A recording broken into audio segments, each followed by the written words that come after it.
तो सुबह के कोई 10 बज रहे होंगे। कॉलेज की कैंटीन में वही रोज का शोर शराबा था। मैं हमेशा की तरह कैंटीन के उसी कोने में बैठा था, हाथ में वही 2 रुपए वाली चाय। पर आज इसका स्वाद कुछ अलग था। ऐसा लग रहा था जैसे जीत का स्वाद हो। मेरे साथ अमित बैठा था। बेचारा काफी डरा हुआ था। बार बार बोल रहा था, जैन भाई तू आज कॉलेज आया ही क्यों? तुझे पता है ना विक्रांत तुझे ढूंढ रहा होगा। मैंने बस चाय की एक चुस्की ली और मुस्कुराकर कहा, अमित, शेर शिकार करने आता है, छिपने नहीं। और देखो, जिसका इंतजार था वो आ ही गया। कैंटीन के गेट पर एकदम से सन्नाटा छा गया। विक्रांत अकेला नहीं था, उसके साथ 4-5 लड़के और थे, और सबके हाथ में हॉकी स्टिक्स। पर अजीब बात यह थी कि वो मेरी तरफ नहीं आया। उसकी नजरें सना को ढूंढ रही थी। सना काउंटर के पास अकेली खड़ी थी।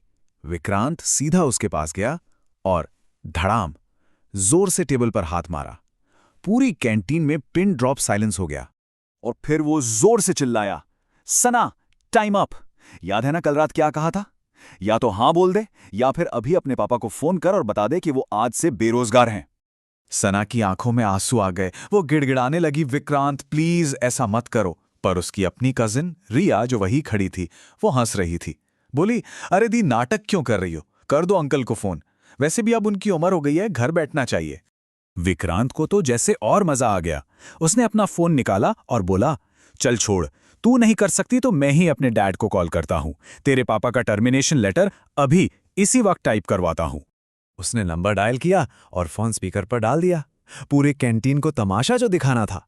सब लोग सांस रोक के खड़े थे, और मैं तो बस अपनी चाय खत्म कर रहा था। घंटी गई और फोन उठा।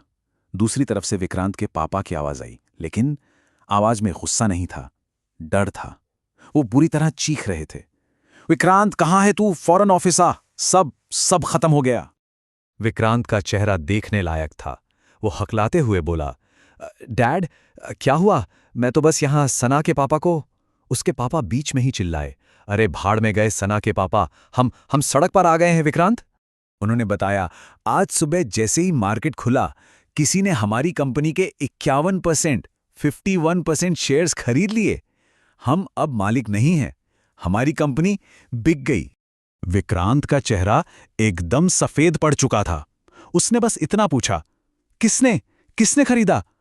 उसके पापा ने कहा, नहीं पता, कोई गुमनाम है।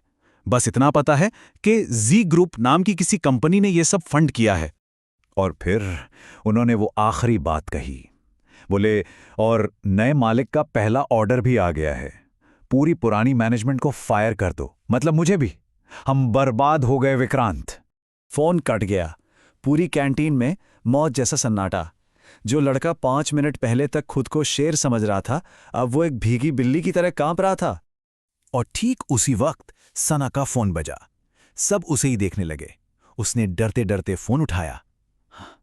हेलो पापा? और बात करते करते उसकी आंखें बड़ी होती गईं। क्या सच में प्रमोशन और सैलरी डबल? उसने फोन रखा और हैरानी से पहले विक्रांत को देखा, फिर सबको। बोली, मेरे पापा कह रहे हैं कि नए मैनेजमेंट ने उन्हें हेड ऑफ डिपार्टमेंट बना दिया है, और ये भी कहा है कि मेरी पढ़ाई का सारा खर्चा आपसे कंपनी उठाएगी। विक्रांत तो बस वहां खड़ा पत्थर बन चुका था। मेरी चाय खत्म हो गई थी। मैंने खाली कप टेबल पर रखा। ठक, वो छोटी सी आवाज भी उस सन्नाटे में बहुत जोर से गूंजी। सबकी नजरें मेरी तरफ घूमी, विक्रांत की भी। मैं बस वहीं बैठा था, शांति से। मेरे चेहरे पर कोई गुस्सा नहीं था, बस एक हल्की सी ठंडी मुस्कान थी, और मैंने बस अपनी उंगली से उसे बाहर का रास्ता दिखाया। उसे कुछ समझ नहीं आया कि ये सब क्या हो गया, कैसे हो गया, पर उसे मेरी आंखों में कुछ दिखा, कुछ ऐसा जो उसने आज से पहले कभी नहीं देखा था। असली पावर। वो एक शब्द नहीं बोला, बस पलटा और वहां से भाग गया। उसके पीछे पीछे रिया भी चुपचाप खिसक ली, और जैसे ही वो लोग गए, पूरी कैंटीन में सना के लिए तालियां बजने लगी। मैं भी उठा, अपना बैग उठाया। अमित मेरे पास आया और धीरे से पूछा, ज़ेन भाई, ये सब तूने किया है? मैंने बस उसके कंधे पर हाथ रखा और मुस्कुरा दिया। अरे नहीं यार, मैं तो एक गरीब सा स्टूडेंट हूँ, मैं क्या ही कर सकता हूँ। लेकिन मुझे पता था उसे मेरी बात पर यकीन नहीं हुआ, और सिर्फ उसे ही नहीं, दूर खड़ी रिया की नजरें भी मुझ पर ही थी। विक्रांत आज चला गया है, पर यह खेल खत्म नहीं हुआ है। ये तो अभी शुरू हुआ है, क्योंकि अब दुश्मन बदलेंगे नहीं, अब दुश्मन मुझे ढूंढेंगे। कहानी अच्छी लगी तो सब्सक्राइब करें और अगली कहानी के लिए स्क्रीन पर क्लिक करें। शुक्रिया।